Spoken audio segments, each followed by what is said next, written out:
estimular el deseo de aprender. 3. La educación del niño comienza desde su nacimiento y debe impedirse que adquiera hábitos de los cuales pudiera llegar a ser esclavo. La educación del niño debe surgir libre y con desenvolvimiento de su ser, de sus propias aptitudes, de sus naturales tendencias. Para tratar al alumno se debe tener en cuenta su edad, poniéndolo en su lugar y reteniéndolo en él. Destaca que no se debe dar una lección verbal al alumno, debe permitir que la experiencia sea la maestra. Asimismo, afirma que la única pasión natural del hombre es el amor de sí mismo o amor propio, el cual resulta útil y bueno, pues permitirá que realice sus deseos y los satisfaga. Johann Heinrich Pestalozzi es un influyente pedagogo y educador suizo. Desde los valores de la Ilustración, este investigador propuso que la educación podía ser usada para mejorar la calidad de vida de la sociedad en general. También, en cuanto a condiciones de vida materiales, atacó a ciertas personalidades corruptas. Él cree que los niños no deben de recibir conocimientos preestablecidos, sino oportunidades para aprender sobre por sí mismos, a través de actividades personales. Los profesores deben estar preparados para lograr el desarrollo integral de los estudiantes, en lugar de implantar conocimientos que solo son una parte integral de la educación. El objetivo real debe ser una persona ética, completa, que hace el bien y ama, y su comportamiento es basado en la fe, y dejar a un lado su egoísmo cuando sea posible. Las resistencias y sus fracasos tuvieron el poder de reforzarlo y su convicción de abrir el camino hacia un mundo nuevo, más justo y más amoroso. Para mitigar sus fracasos, intentos de llevar a la práctica sus teorías, se dedicó a escribir. Fruto de este paliativo es el libro Mis investigaciones sobre el curso de la naturaleza en el desarrollo del género humano, en donde exponía su profunda fe en los valores humanos, cuyo pleno desarrollo se lograría mediante una educación acorde con la naturaleza y respetuosa de la libertad y responsabilidad de cada individuo en su docencia. Consideró la intuición intelectual y consideró varios aspectos que constituyen la educación elemental. 1. Para enseñar cifras, usando el tablero del alfabeto, acumula uno por uno, dejando que los niños conozcan la relación de los números y al mismo tiempo ayuda a comprender las letras. 2. Para la enseñanza de formas, observación, medición, escritura, dibujo. Pestalozzi cree que la mejor manera de que un niño aprenda es observar los objetos que lo rodean. 2. Enseñanza de idiomas. Fortalecer el conocimiento del idioma mediante ejercicios de lectura y escritura. 3. Para aspectos generales de la educación básica. La educación moral y religiosa debe partir de la familia. El fin es guiar a los niños para que aprendan mediante la práctica, la observación y mediante el uso natural de los sentidos. La pedagogía de Pestalozzi tiene como objetivo incluir nuevos aportes a la educación infantil, respetando el desarrollo de los niños para lograr una educación integral con el juego como factor importante, porque a través de la exploración y la observación los niños aprenden de manera significativa.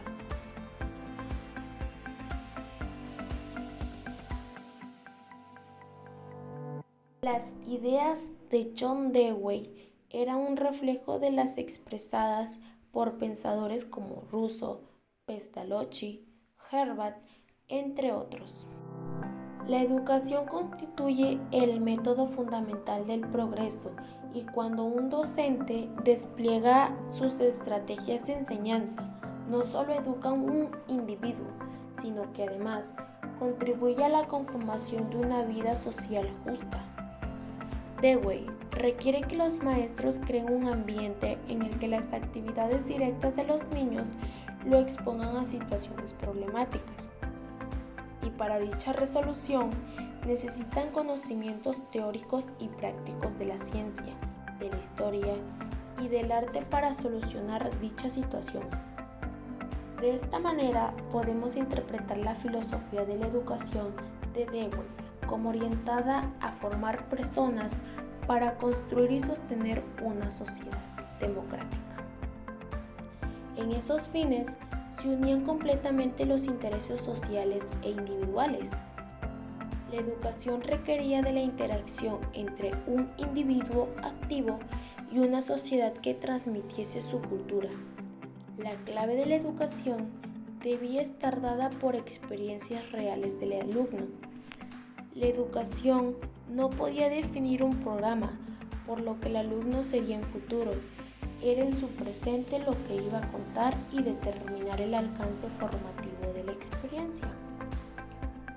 Dewey estableció el método de problemas, que consta de 5 fases. 1. Inicia por una experiencia real del niño. 2. Interrupción de la experiencia para definir el problema. 3. Inspección de los datos disponibles, búsqueda de la posible solución. 4. Formulación de hipótesis. 5. Comprobación de la hipótesis por la acción. Este tipo de teoría del conocimiento enfatiza que si quieres convertirte en conocimiento, necesitas probar tus pensamientos a través de acciones. Todo el conocimiento o valor de nuestras ideas se reduce a los resultados reales que podemos esperar de ellas. Ahora bien, abordaremos las posturas de una educación democrática de acuerdo a Dewey. 1. Las implicaciones de la asociación humana. Los hombres se asocian en toda clase de formas y para toda clase de fin, efectos culturales, en el comportamiento, conducta grupal, cambio social y sistemas políticos y económicos. 2. El ideal democrático. La democracia es considerada como una forma de gobierno justa y conveniente para vivir en armonía. En una democracia ideal, la participación de la ciudadanía es el factor que materializa los cambios, por lo que es necesario que entre gobernantes y ciudadanos establezcan un diálogo para alcanzar sus objetivos comunes. 3. La filosofía platónica de la educación. La sociedad depende, en último término, del conocimiento del fin de la existencia. Si no conocemos su fin, estaremos a merced de los accidentes y caprichos. Conociendo el fin, el bien, tendremos un criterio para decir racionalmente cuáles son las posibilidades que deben fomentarse y qué organizaciones sociales ordenar. 4. El ideal individualista del siglo XVIII. La voz de la naturaleza habla ahora en favor de la diversidad del talento individual y de la necesidad de libre desarrollo de la individualidad en todas sus variedades. La educación, de acuerdo con la naturaleza, proporciona el objetivo y el método de la instrucción y de la disciplina. 5. La educación como nacional y social. Una sociedad democrática de medida que facilita la participación en bienes de todos sus miembros en condiciones iguales debe tener un tipo de educación que dé a los individuos un interés personal en las relaciones, el control social y los hábitos espirituales, que produzcan cambios sociales sin introducir el desorden. Dewey no restringe el objetivo de la educación a la socialización, porque educar no radica, solo es una adaptación. Según él, el fin de la educación es capacitar al educando para que con lo aprendido de la experiencia pueda transformar la sociedad y lograr ser un mundo justo para todos. María Tecla Artisimia Montessori, conocida como Montessori, Fue educadora, científica, médica, psiquiatra, filósofa, psicóloga, devota católica, feminista y humanista italiana. Fue la primera mujer en entrar a la Facultad de Medicina y Cirugía. Se graduó en 1896 como la primera mujer médico en Italia. Formó parte de la Clínica Psiquiátrica Universitaria de Roma. También estudió antropología y obtuvo un doctorado en filosofía. Desarrolló su propia clasificación de enfermedades mentales y fue representante del movimiento feminista nacional e internacional. En 1947 regresó a Italia para ayudar en la reorganización de escuelas. Se interesó por la educación con deficiencias mentales y aplicó métodos experimentales, consiguiendo de que estos niños aprendieran a leer y escribir. Ella desarrolló sus propios métodos para aplicar a toda clase de niño. A través de su práctica profesional, llegó a la conclusión de que los niños se construyen a sí mismos a base de elementos del ambiente. Funda la Casa de los Niños y allí desarrolló el método Montessori de enseñanza. Todas sus teorías se basaron en lo que se observó a los pequeños hacer por su cuenta, sin la supervisión de los adultos. La mente de los niños posee una habilidad maravillosa y única, la habilidad de adquirir conocimientos observando su vida física. Aprenden todo inconscientemente, pasan gradualmente de inconsciente a consciente y avanzan por el camino donde todo es feliz. El conocimiento no debe colocarse en la mente de los niños, sino a través de la información existente. El conocimiento debe ser percibido por ellos como resultado de su razonamiento. Lo más importante es inspirar al niño a aprender con alegría y dejar satisfacer su curiosidad y experimentar la alegría de descubrir sus propias ideas. La filosofía de Montessori es dar a los niños la sensación de que pueden actuar sin depender de los adultos, para que con el tiempo estén llenos de curiosidad y creatividad y aprendan a razonar por sí mismos. Ahora daremos paso a las teorías psicopedagógicas, pero para poder entenderlas es necesario que entendamos el término de psicopedagogía.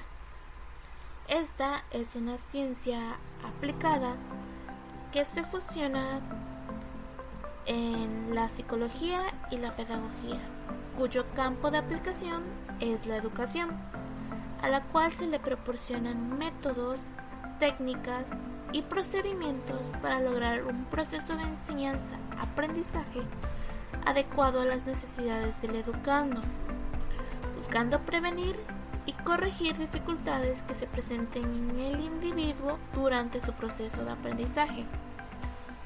Ahora que tenemos claro esto, existen muchas teorías basadas en la psicopedagogía, pero solamente hablaremos de Ovid de Crowley y Jean Piaget. Ovid de Crowley y su teoría de los centros de interés. De Crowley fue un pedagogo, biólogo, médico y docente belga. Se educó en un medio abierto y con la influencia de una sensibilidad por la búsqueda científica. En 1907 creó la institución École pour la vie et par la vie, Escuela para la vida y por la vida, donde aplicó los métodos y materiales anteriormente experimentados con niños que él llamaba irregulares, esta vez con niños de inteligencia normal. Esta escuela estuvo dedicada en un principio solo al ciclo elemental, pero después se fue ampliando para constituirse también como escuela maternal, secundaria, elemental y superior. Durante este periodo puso a prueba sus teorías sobre la globalización y los centros de interés. Considera que lo más importante para enseñar a un niño es la motivación, sobre todo si es a través de sus intereses vitales, ya que estos despiertan su interés general. Como propuesta pedagógica basada en el respeto por el niño y su personalidad, con el objetivo de preparar a los niños para vivir en libertad. Se opuso a la disciplina rígida, apostando por crear un ambiente motivador con los grupos heterogéneos basados en la globalización, la observación de la naturaleza y la escuela activa. De Crowley, al igual que María Montessori, comenzó a interesarse por los problemas de aquellos a los que denominaban débiles mentales. Aplicó el método científico a la investigación de los factores que puedan modificar de forma favorable la evolución intelectual, afectiva y motriz de los niños que sometía a su observación. Su método se fundamenta en 3 fases. 1. La observación, cuyo objeto es hacer que el niño observe las cosas por su dureza, color, tamaño, textura, formas. Con esto, el niño empieza a suponer cálculos, medidas, lenguaje e incluso de las ciencias naturales. 2. La asociación. Tiene el fin de que el niño empiece a relacionar los conocimientos adquiridos en el momento de la observación mediante ejercicios que le recuerden a dichos conocimientos. Y por último, la expresión, encaminada a comprobar el aprendizaje de los niños por medio de la expresión oral, los dibujos, ejercicios físicos, entre otros. Todo se resume en sentir, pensar y expresar. Su método se basa en la sensación intuitiva, concreta, experimental y razonada del niño. Busca el desarrollo y conservación de la vida. En el modelo de Crowley se postulan los centros de interés como formas de organizar actividades del proceso educativo, así como también las leyes fundamentales del trabajo pedagógico, es decir, ir de lo concreto a lo abstracto, de lo simple a lo complejo, de lo conocido a lo desconocido, así como la importancia de considerar la niñez como centro de todo proceso. Los juegos, y en particular los materiales postulados por de Crowley en esta teoría, son actualmente la base de muchos de los recursos gráficos que se usan para la enseñanza de los niños. En toda educación o estancia infantil deberían de existir y ejercer la enseñanza-aprendizaje por medio de los materiales de crowleyanos, didácticos o gráficos, para lograr un mejor desarrollo tanto psicológico, físico, moral e intelectual de manera íntegra en los niños. La escuela está para el niño, no el niño para la escuela. Ovid de Crowley. Por otro lado tenemos a Jean Piaget, un famoso epistemólogo, psicólogo, pedagogo y biólogo suizo, reconocido por sus grandes aportes a la pedagogía y a la psicología con su teoría del desarrollo cognitivo, pero de forma general se denomina epistemología genética, la cual es el intento de explicar el curso del desarrollo intelectual desde la fase inicial del recién nacido, que es donde predominan los mecanismos de los reflejos, hasta la etapa adulta, caracterizada por procesos conscientes del comportamiento regulado y hábil. Sus objetivos consisten en descubrir y explicar las formas más elementales del pensamiento humano y seguir su desarrollo genético hasta los más altos niveles. Para lograr estos objetivos, Piaget partió de modelos básicamente biológicos, aunque su sistema de ideas se relaciona de igual forma con la filosofía, en especial con la teoría del conocimiento y con otras ciencias como la lógica y la matemática.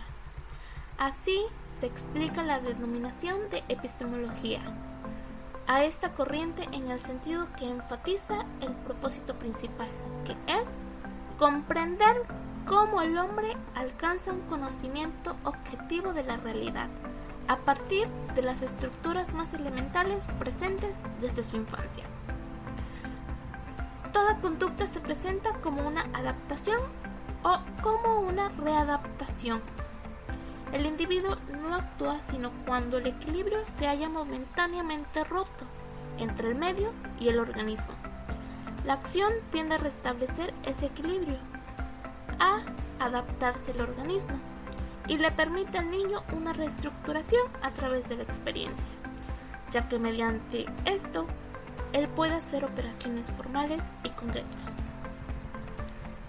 Su teoría del desarrollo cognitivo, la cual sustenta que todos los seres humanos pasamos por una serie de etapas o estadios, en los cuales vemos cómo las estructuras psicológicas se desarrollan a partir de los reflejos innatos, se organizan esquemas de conducta, se desarrollan los modelos del pensamiento durante toda la infancia y al llegar a la adolescencia desarrolla las estructuras intelectuales.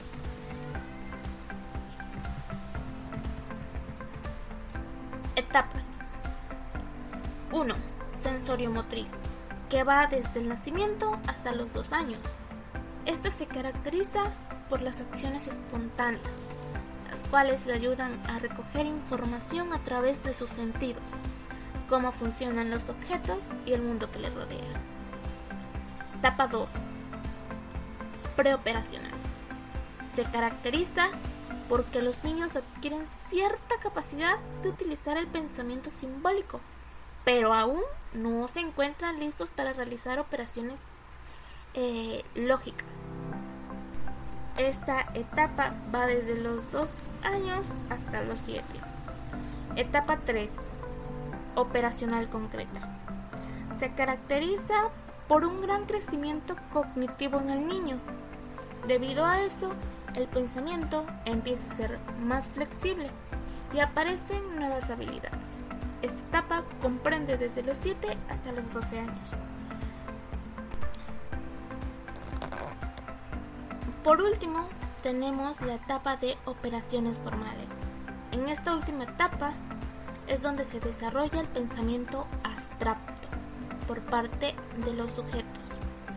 Pueden observar, realizar hipótesis y sacar sus deducciones y al final comprobarlas. Esta etapa va desde los 12 años hasta la edad adulta. Esta teoría nos ofrece puntos importantes al ámbito educativo. Los profesores, que mejor dicho son guías, orientadores y facilitadores, deben de facilitar el aprendizaje, teniendo muy en cuenta las etapas en las que cada niño se encuentra. Es por eso que es sumamente importante evaluar el momento en el que se encuentran para aplicar tareas, ejercicios y métodos de aprendizaje más adecuados a su edad. El conocimiento no puede ser una copia, ya que siempre es una relación entre sujeto y objeto. Jean Piaget. Ahora damos paso a las teorías libertarias o antiautoritarias. Estas teorías se dieron a conocer a finales del siglo XIX y a principios del siglo XX. Llegaron a revolucionar el mundo de la educación con sus nuevas concepciones acerca de la educación nueva o libertaria. Todas estas teorías se basan en la educación en libertad y progresista. Defienden la libertad en la educación frente a las imposiciones de la educación tradicional o bancaria. Estas teorías buscan que los niños expresen por medio de la libertad sus sentimientos, sus emociones, sus intereses y gustos, pero sin interponer la libertad de otro individuo. Para poder comprender estas teorías antiautoritarias o libertarias, tenemos a los teóricos Alexander Sutherland Neill y Paulo Freire, quienes fueron de los últimos teóricos que estuvieron a favor de la educación nueva, progresista y libertaria. Alexander Neill fue un educador progresista escocés. Se vio interesado en una nueva educación y por ello en 1922 abrió su primera escuela en Europa, y 2 años más tarde fundó en Inglaterra Summerhill, el inicio de su método educativo. Esta es una escuela que diseñó para que los niños fueran libres de hacer lo que quisiesen sin usurpar la libertad de otro. Fue una escuela que se centró en la educación progresista y democrática. Fue conocida por su metodología libre e innovadora. En Summerhill, los niños podían reír, jugar, divertirse y podían hacer lo que ellos quisieran todo el día. Pero además de eso, también se realizaban talleres de danza, teatro, incluso fiestas. Y los fines de semana realizaban asambleas generales, que estas eran presididas por un alumno. En dicha asamblea se exponían problemas, se discutían dichos problemas y además creaban sus propias leyes. Y obviamente, al ser Neil un defensor de la libertad y de la democracia, su voz y la de los demás adultos no tenía más peso que la de los alumnos. Todos tenían el mismo derecho de votar para la toma de decisiones y otras cuestiones. Neil estuvo siempre en contra de la educación tradicional, esa educación en la que los maestros o docentes eran la única autoridad que debía ser respetada y obedecida, esa educación en la que no dejaban a los niños ser libres, esa educación en la que el único método de enseñanza era la memorización de los conocimientos. Estaba en contra de toda educación que impusiera castigos físicos. Estaba en contra de la imposición de los valores por la enseñanza religiosa. Neil solo apelaba a la inteligencia del niño y a su libre decisión. Actualmente existen sistemas educativos que se centran mucho en dejar que el niño sea libre. Por ejemplo, algunos niveles de preescolar, más que empezar a enseñar de lleno números y letras, empiezan primero por enseñar al niño a convivir, a interactuar de manera sana con otros niños de su edad. Se empiezan a mostrar aquí pequeños intereses por el arte o la naturaleza. La libertad y el juego son las principales herramientas para el desarrollo físico, cognitivo y afectivo del niño. La educación es la comprensión al niño, es procurar satisfacer sus necesidades psíquicas, pero sin que el autoritarismo del docente o adulto se haga presente. Solo así el educando aprenderá a ser un ser autónomo, afectivo y libre. Neil instaló en Summerhill lo que llamó Pedagogía de la Libertad, una escuela en la que los niños se gobernarían a sí mismos. Se inspiró en Rousseau con su lema "El hombre es bueno por naturaleza, pero la sociedad lo corrompe", y en Reich con su lema "Los niños, cuando tienen el permiso para ser ellos mismos, son prácticos, sociables y amables, y pueden encontrar en sí los valores que les permitirán su desenvolvimiento en la sociedad". Todo esto lo llevó a ser reconocido como un centro pionero de la educación en libertad. Por otro lado, tenemos a Paulo Freire, que fue un pedagogo y educador del siglo XX. Es muy conocido por su influyente participación en la pedagogía del oprimido, que se considera como un movimiento de la pedagogía crítica. Habló mucho sobre la educación problematizadora liberadora, así como también necesitaba que se rompiera con la educación bancaria en los alumnos.